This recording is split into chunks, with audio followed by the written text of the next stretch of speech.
This training is specific for Twin Cities facilities management, district operations, work group supervisors.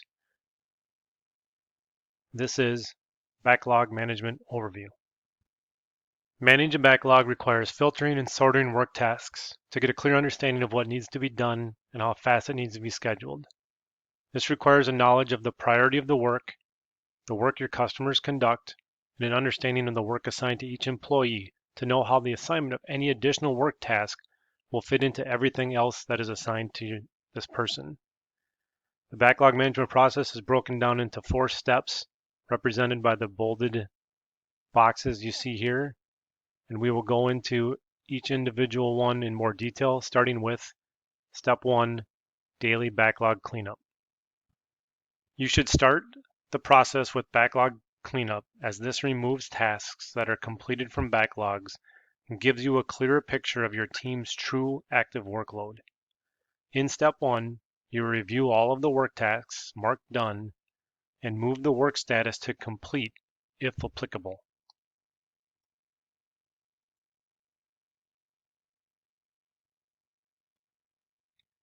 In Step 2, you review all the work tasks you have assigned to your staff to understand their current schedule or their current backlog so that you know if they need additional work or what impact adding additional work to them would have on their performance.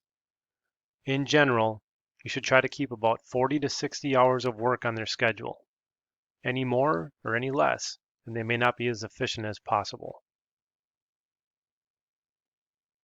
In Step 3, you will review all new work that has been assigned to your work group. You'll take a look at all new work tasks. You'll validate the data elements and determine if planning is needed or if it needs to be immediately scheduled, i.e. break-in work, or if it can be added to your backlog for future scheduling. If you decide to add tasks to an employee's schedule during the review of new work, then you will know the impact it has to them as you have already reviewed their resource schedule in Step 2 of this process. In Step 4, if you have employees that need additional work on their schedules, you should review your backlog and decide what additional tasks to add to each employee as applicable. Good, effective backlog management requires daily actions by you, the workgroup supervisor. Backlogs should never contain completed jobs, duplicate work tasks, or low priority work that you never intend on doing. An important discipline for maintaining a clean backlog is to complete work tasks as soon as possible once the work task is marked done by your team members.